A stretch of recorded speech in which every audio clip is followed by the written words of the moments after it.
guys? Welcome back to the Training Camp Podcast. The Training Camp Podcast. I got a new chair. With a multitude of guests. Can't say he's wrong, am I right?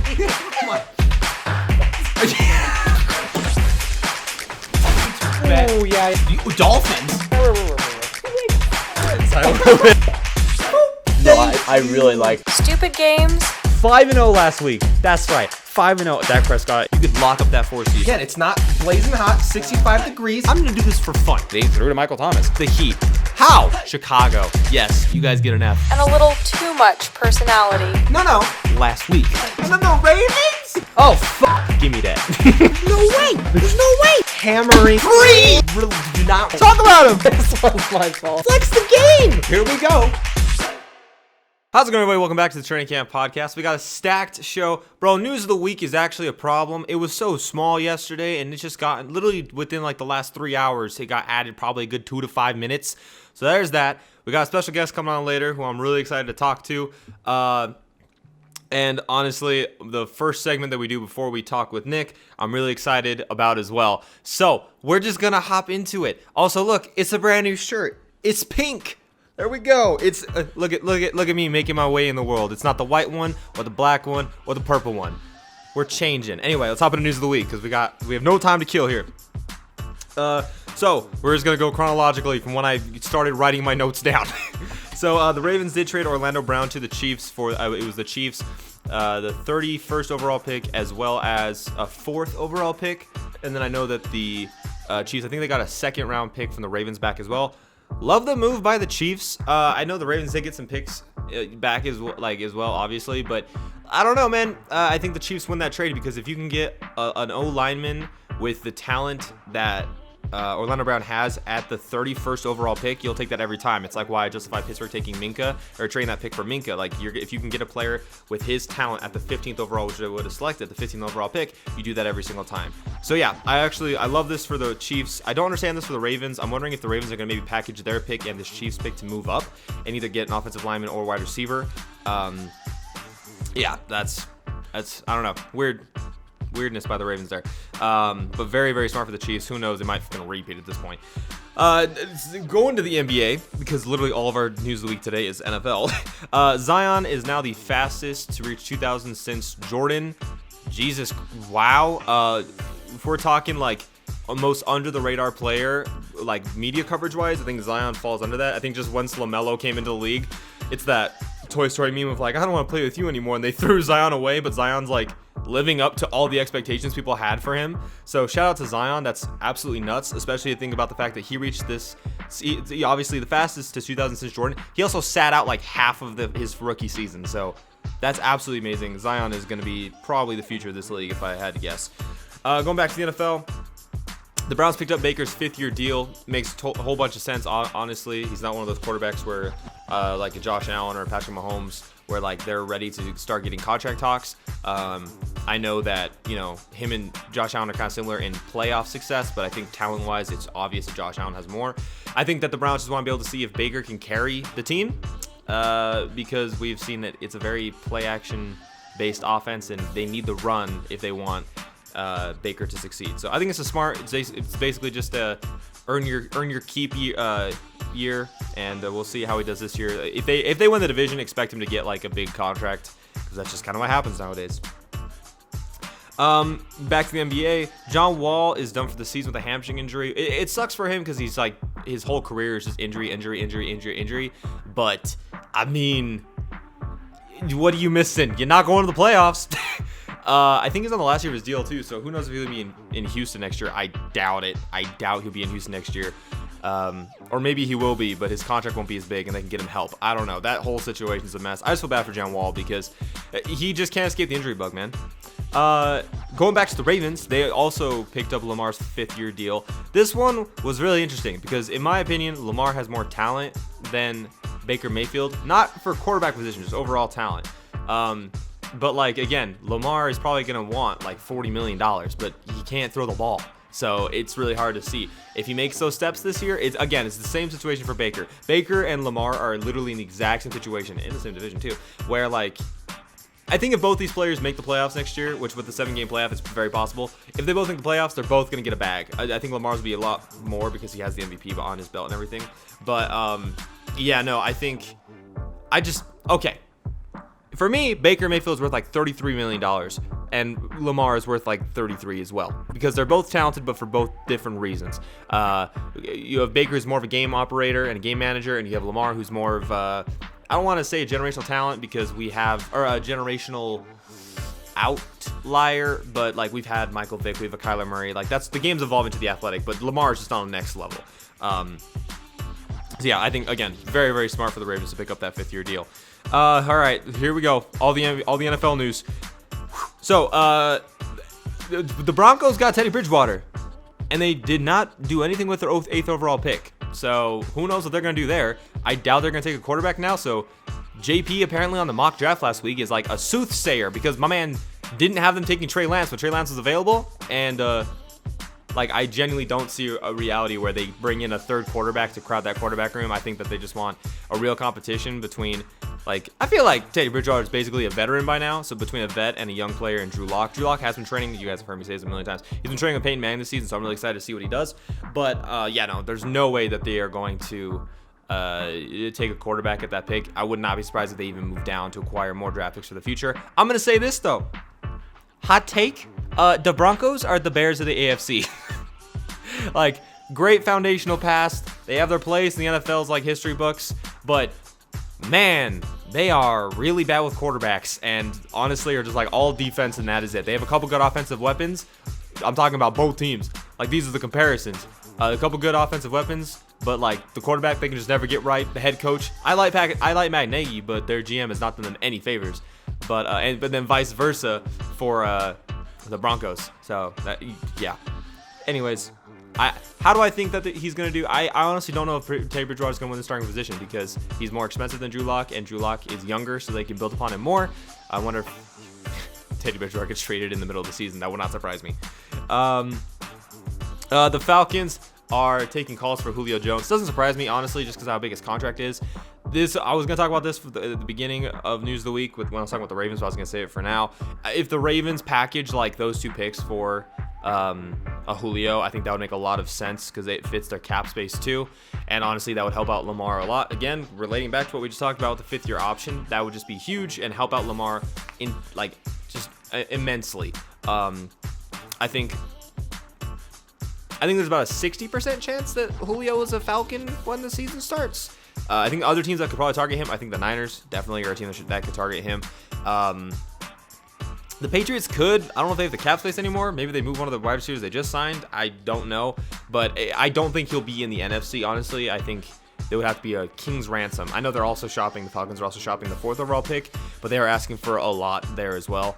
So, yeah, no, I don't know. Maybe just take Kyle Pitts and move him to wide receiver and trade Julio. I don't know. I'm not a GM.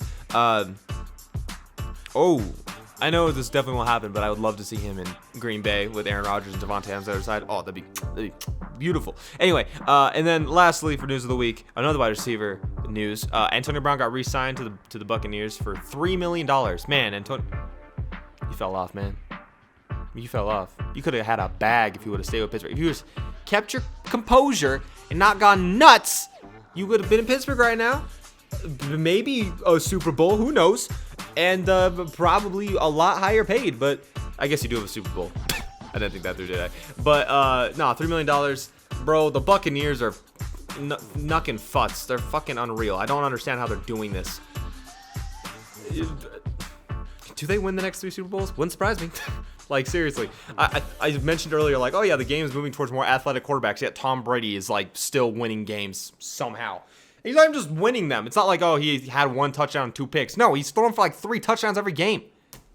I don't understand it, man. Anyways, that was News of the Week. I need some coffee. So, next segment. We just had the Oscars on Sunday. Shout out to all the nominees and all those who won. I love watching the Oscars. Me and JP, we do this thing called Movie Tuesdays. We go to movie every single Tuesday. Man, it was rough during the pandemic there because like nothing was out. Nothing was out. Like we saw the same movie. I would go by myself sometimes because JP was busy. I had to see the same movie because there's nothing out. But yeah, so the Oscars were coming up. So I was like, you know what? I'm in the mood. I'm in an award mood. Let's give out some awards. And we're about to be at the end of the NBA regular season. And so these are, I don't want to say these are my predictions. These are just like who I think should win, because I don't think all of these will come true. I think I'll be like 90% on these, but there are some that I know people will disagree with, and the voters will disagree with as well. So these are just who I believe in my heart who are the award winners. So let's get some like fun award show music going, and let's get into this. So we're gonna start with the headliner, man. This is the best picture. This is MVP. Who is the MVP of the NBA season for 2020-2021? Yeah, it's Stephen Curry. Yeah, it is. He's unreal. He's leading the league in points right now. He's leading the league in points per game as well. He just broke an NBA record for most threes in a month. And the month isn't over, I'll let you know. It's as of today, it's the 28th. So we still have like 2 days. So he's just going to extend that lead. This Warriors team would be probably a 15-win team without him. There's no way. We've seen it when he kind of went out with the injury that this team is literally nothing but Stephen Curry and his god-tier ability to play basketball. Yes, he's a top 3 point guard of all time, if not top 2. Yes, probably cracking my top 10 all-time players as well.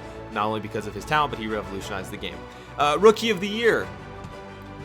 I know one of my buddy means was like, why can't we have 2 like co-winners? Because LaMelo went out with an injury and Anthony Edwards was like just going off.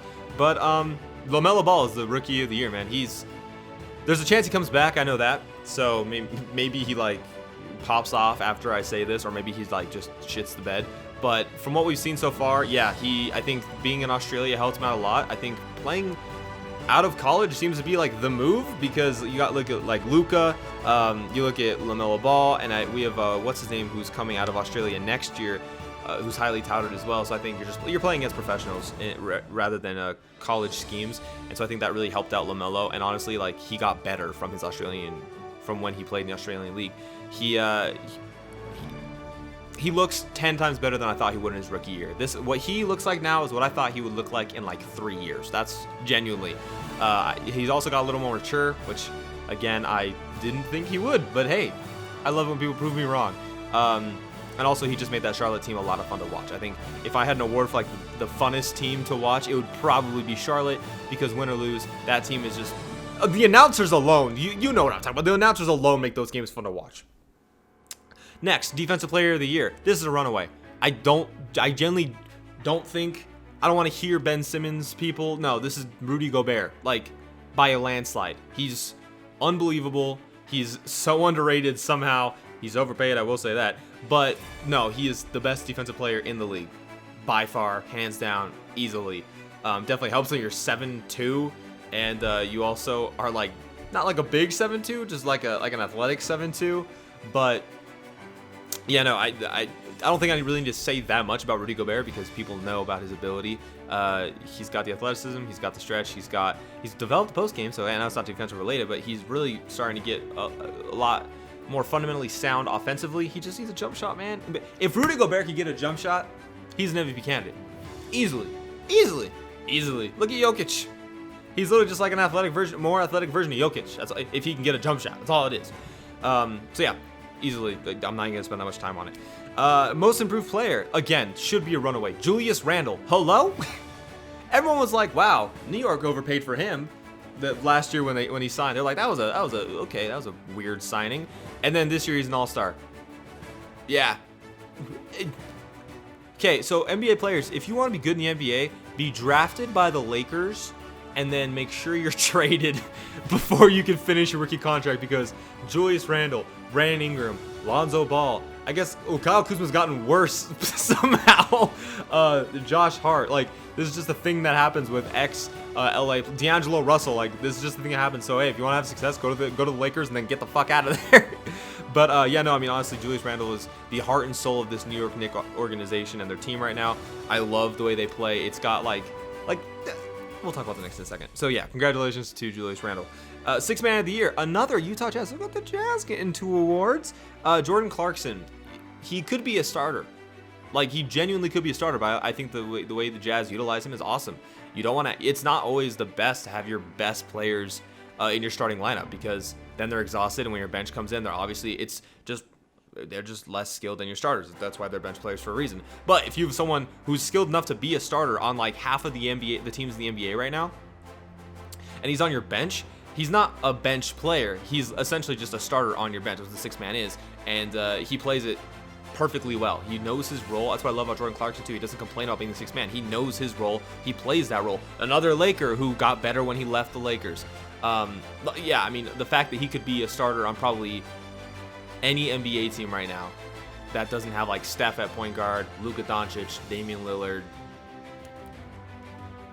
like Chris Paul, Kyrie, and Russell Westbrook. Like, so all but like 6 teams. I'm probably forgetting some, but like seriously, he could be a starter on all these teams. So yeah, shout out to Jordan Clarkson. I love watching him play. Him and Rudy Gobert, since I am in Utah, I love watching them play. They're absolutely electric to watch.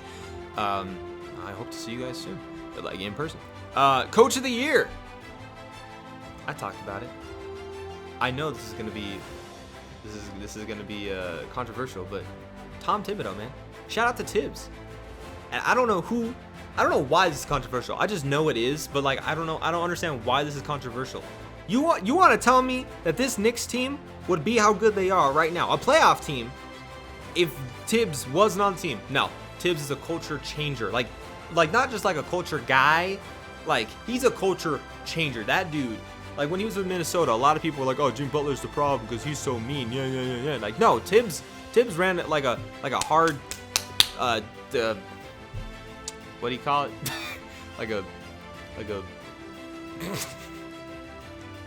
He's strict and he keeps his players accountable.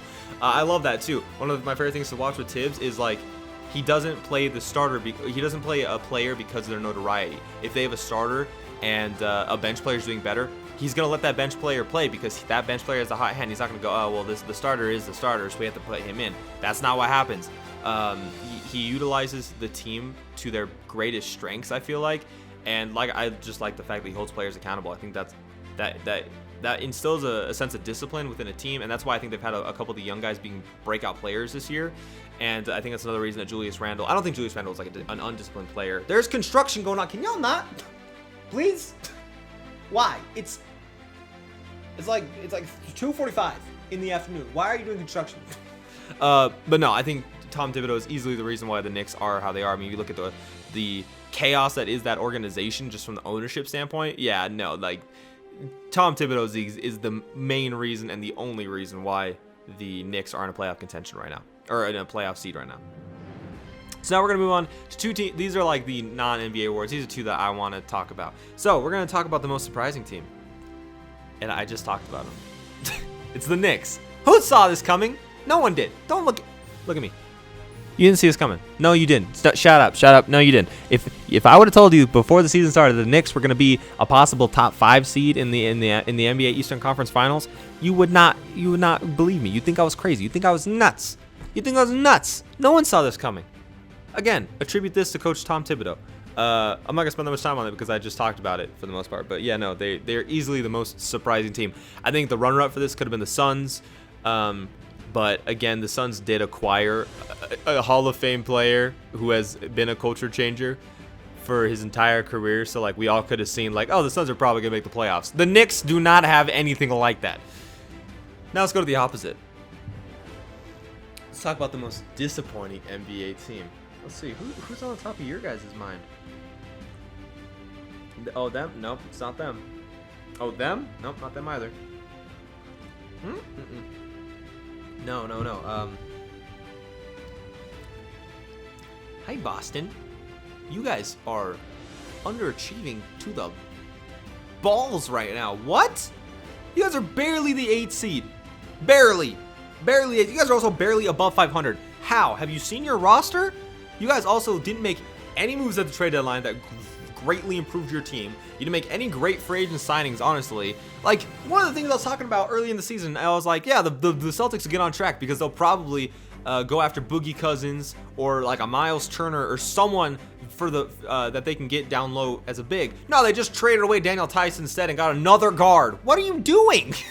You guys, this is a team at the beginning of the season I was like could be the 3rd seed. I think the Nets and the Bucks for me like the top 2 seeds. The Sixers are another team that could have been the most surprising, but they have the talent there, so that's not a reason I put them there. But like, yeah, so the Bucks, the Sixers, and the Nets were the top 3. But I still thought that the Celtics, after last year, like, why would they be able to? You guys have the young talent. You guys have the coaching talent with Brad Stevens. You guys have a good. I think Danny Ainge is a good GM. He usually does good trades, but he's been so bad this year. So yeah, I don't understand how you guys are barely an 8 seed. You guys extremely underachieving, honestly. If you guys miss the playoffs, I won't feel bad for you because you put your guys self in that situation. I also wouldn't be surprised. I'd love to see them in the play-in series because I want to see if there's a team hungrier than them to get in. All right, cool. So we're gonna close that out, and in the next segment, I'm so excited to talk to this guy. So make sure you guys stick around.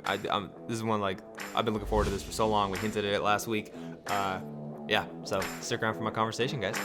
How's it going, everybody? Welcome back to the second segment of the podcast. Like I said in the first segment, I kind of teased it. We do have a huge guest coming on. We teased it last week too because we were talking about it and getting everything set up. But we got the main man, Nick Farabaugh, in the house today. Nick, thank you for joining me. Yeah, thanks for having me on. I mean, this is really fun. Always fun to talk Steelers, especially on really fun, podcasts. And you guys are putting in the work. Upcoming, I'm really excited to be on today. Thanks, man. Honestly, it's so nice to talk Steelers to someone who actually knows the thing. Like, you can look at my channel. I rant about the Steelers all the time, and I'm like ranting to a camera because no one knows what I'm talking about. But so Nick, if you guys don't know, he is a writer for the Steelers and University of Pittsburgh for Pittsburgh Sports Now. He's also a production assistant for the ACC as well as being a broadcaster for WPTS Sports. He's already got his foot in the door. He's going to be making moves for the rest of his life. He's already, making a career out of this. So shout out to you. Are you from Pittsburgh? I am. Oh, okay, cool. I am. Now, my parents are from Pittsburgh. Shout out Shady Side is where my mom's from. Yeah. I don't live there, so I don't know. Yeah, you guys are pretty close to Pitt, not too far from Yeah. the University of Pittsburgh. That's so. my parents went to Pitt, so we got some sense. ties there, which is nice. So yeah, the nice thing that we'll be doing for this segment is all things Steelers, which, as you guys know, huge Steelers fan from my part. So I finally get to share that with someone. So Nick, I'm just kind of curious to your overall thoughts. We'll talk about the draft in a minute, but I'm just curious about your thoughts on free agency. The 3 biggest things, obviously, losing Dupree, losing Hilton, and then also keeping Juju. I'm curious your thoughts on the free agency. Mixed bag of sorts. It really sucked losing Steven Nelson, I think. That was my biggest thing. Expecting kind of Dupree to walk, expecting Filer to walk. You expect that. James Conner was expected.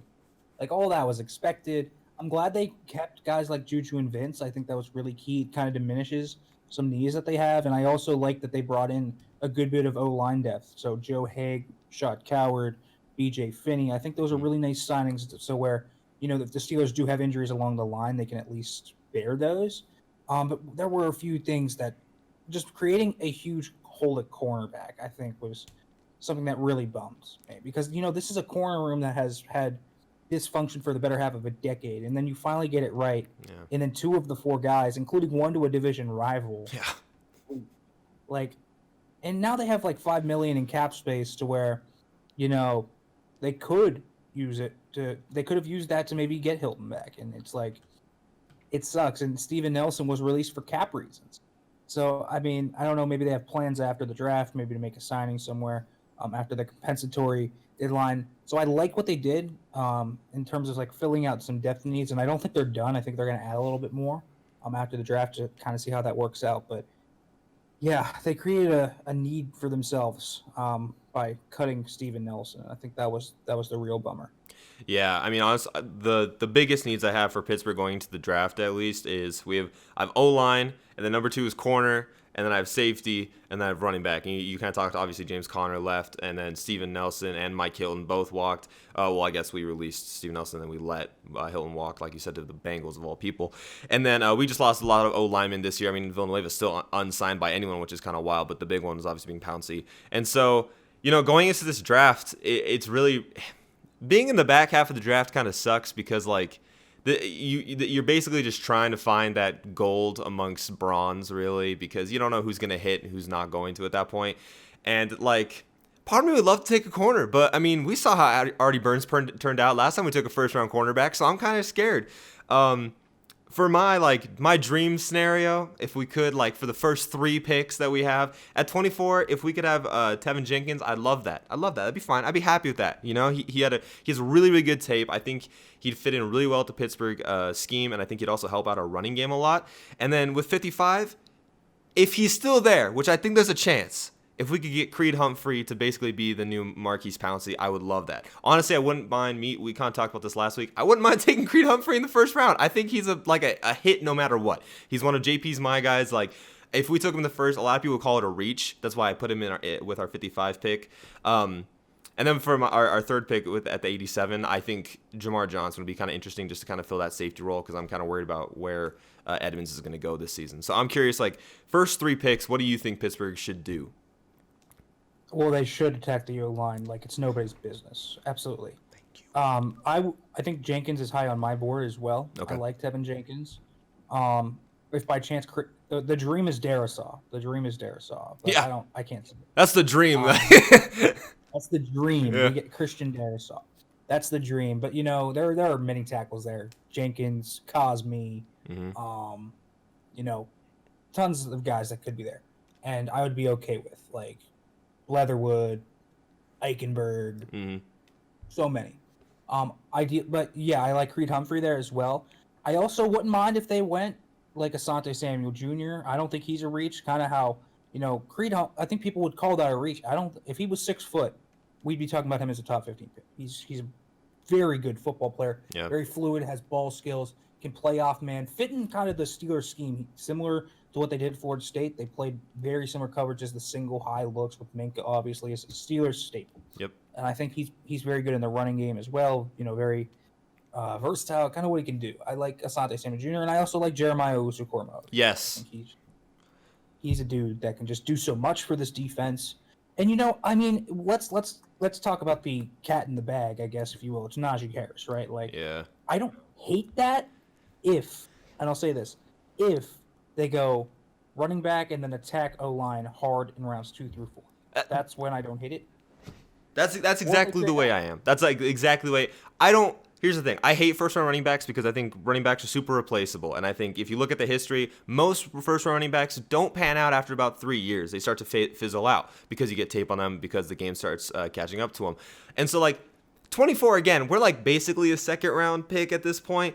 And so it's like, if he really does fall that far, maybe. And you, Nick actually tweeted out earlier that it's like it's probably either Najee or Zaven. So like, what are we gonna do? And I really don't want to take Zaven at 24. So like, if I had to choose between those two, it would have to be Najee. But I'm in the exact same boat as you. If they take Najee, I will not be disappointed if in the next 2 rounds they attack like hard, like you said, hard attack O-line. Because one of our biggest issues last year is we couldn't run the ball. So how?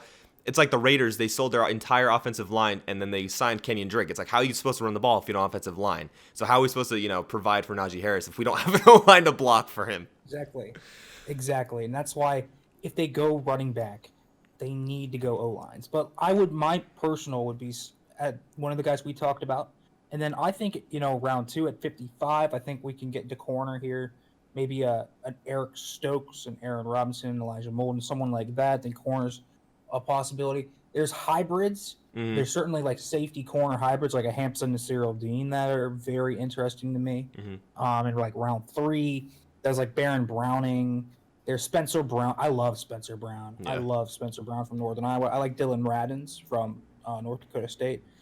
I think they're gonna have options. They're gonna have a lot of options. And if there's one good thing about a running back in round 1 like Najee, this is the class to do it. There are so many good linemen at center and tackle.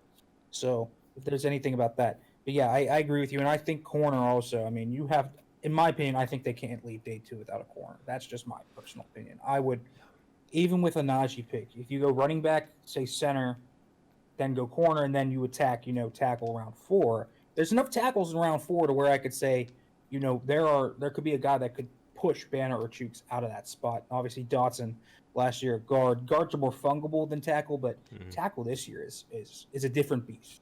Yeah, no, I agree with you 100%. For me, it's like you said, there are so many tackles in this draft, and it's such a good tackle draft that like that's why I really, if Creed Humphrey is like for sure, because his ADP right now is I think like 63rd. So if he is around there, I would love Creed Humphrey at 55, just because like a deep center draft, and it's really hard to replace a Marquise Pouncey. And then in the third or fourth round, we could attack the tackle position because there's so many tackles.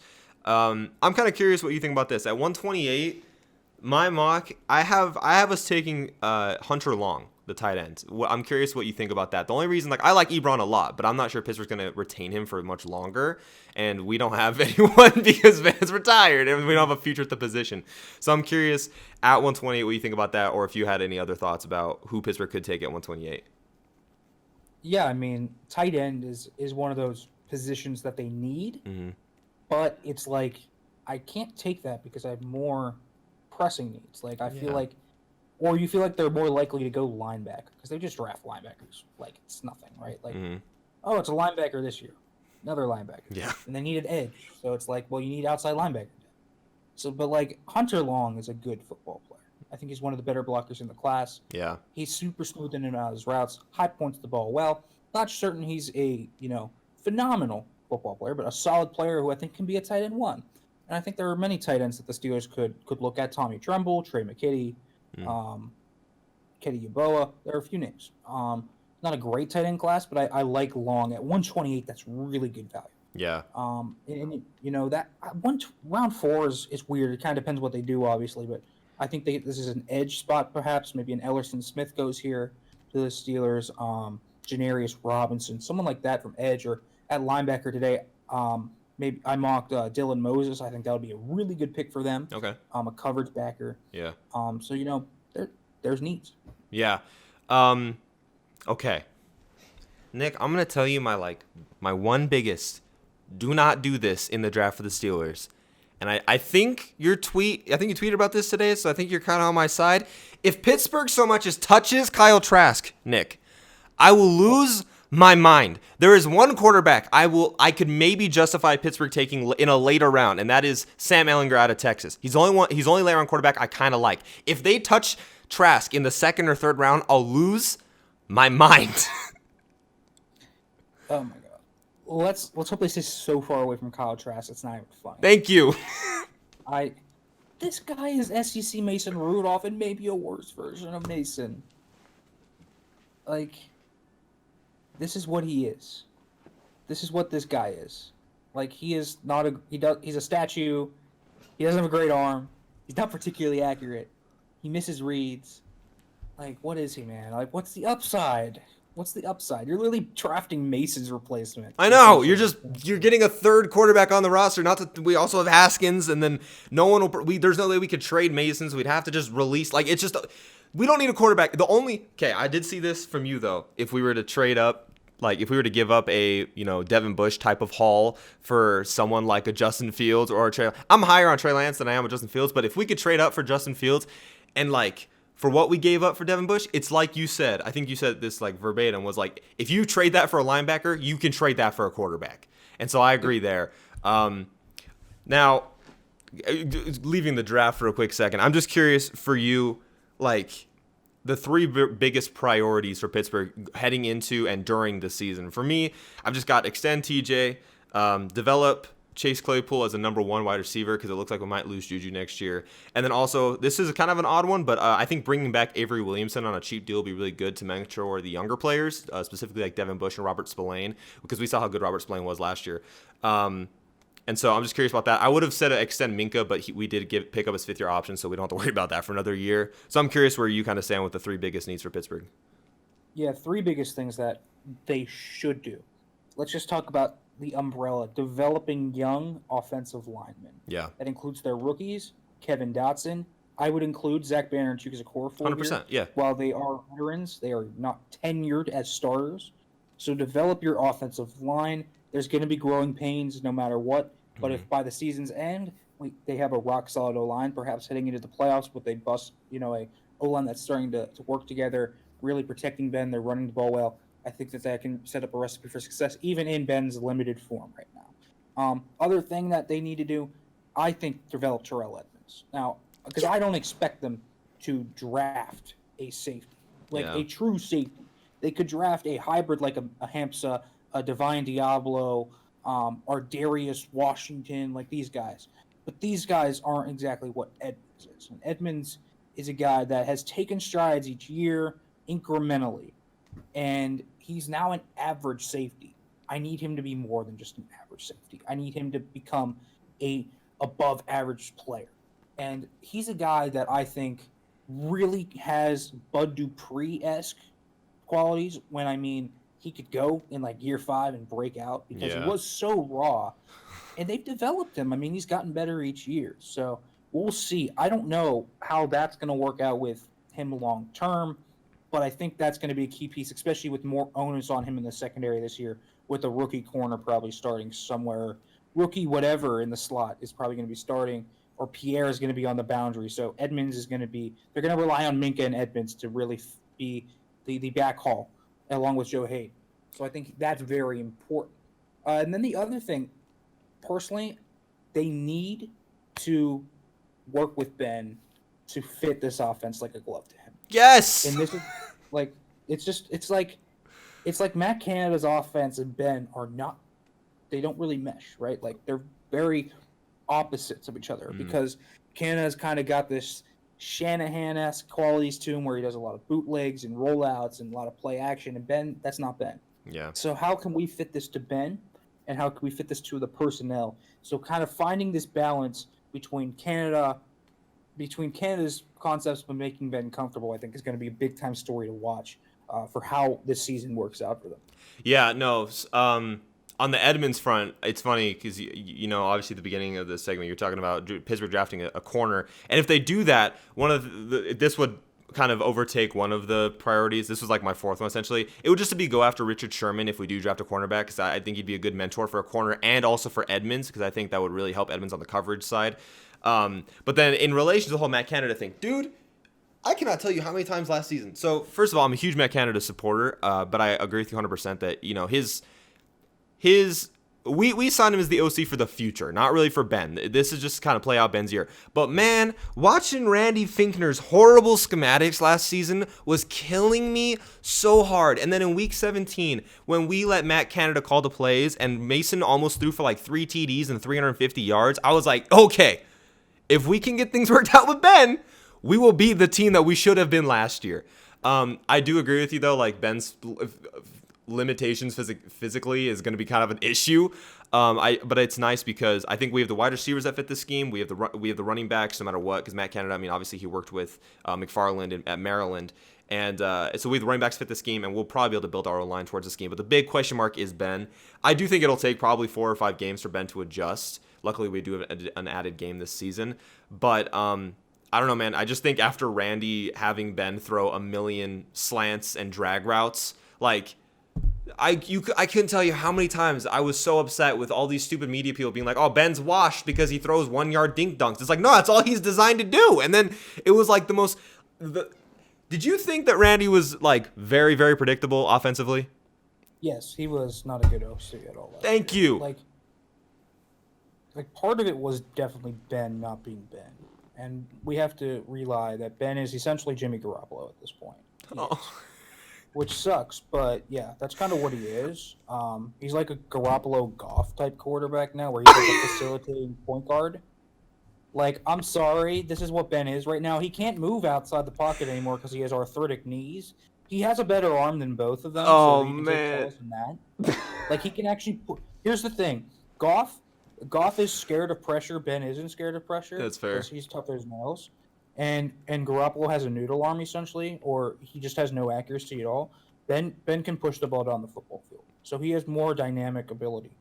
And Ben, I don't know, maybe Ben has some out-of-pocket movement still. Maybe it was just because he busted his knee against Dallas last year. Yeah. To where it screwed everything up. So we'll see. But I think Ben is essentially a game manager at this point, and that's why you have to surround him with the best possible offense and, you know, just really culture him kind of to what he needs. Because, again, Ben is a limited quarterback now, and that doesn't mean he's washed. It just means he's no longer what he was, which was an elite ascending quarterback. Yeah. Realistically, how many wins do you think Pittsburgh can get next season? They could go 12-5, but it's a tough schedule, so probably like 10-7, somewhere around there is probably more realistic. 9-8, 10-7, 11-6, somewhere around there. With the feel weird saying that those records because of the old 17-game schedule coming, Right. and they have a really tough schedule because they're playing a first-team play schedule, obviously, because they've won the North. Yeah. So it's not going to be easy, but I think they have enough pieces. If they can hit on the draft, maybe fill out some of these depth needs through free agency, I think they can possibly contend. Yeah, I think, last year we saw the glimpses of a defense that was leading a team. I mean, I think the 8-8 season alone showed that, like, all we were was a quarterback away. And last season, it seems, okay, we weren't just a quarterback, we were also coordinator away. And we got the new coordinator. We finally have our quarterback back in his second, year actually back from injury. So I'm hoping, I think 12 wins is probably, I think the over-under for them is 10.5 right now via Vegas. And I think 12 is probably is a good, guess. But like you said, they finished first in the division. So they have to play a really, really rough schedule. And obviously in the 17th game, they had to pick up Seattle. So that's fun. At least it's in Pittsburgh. Nick, man, I can't say enough. Thank you for joining me. Honestly, super nice to be able to sit down and talk Steelers with someone who knows Steelers, and I don't just have to rant at someone or at the camera for 20 minutes. I really appreciate it. Hey, you guys see that? Yeah, that's Nick's @ right there. It's @ Farabaugh FB on Twitter. Make sure you guys check him out, show him some love. He tweets all the time. Believe me, I'm always looking forward to his tweets because they kind of help me get a good idea of what the Steelers are going to be doing in the future. Nick, thanks again, man, for coming on. I really appreciate it. Yeah, thanks for having me on. This was really fun. Yeah, thanks, man.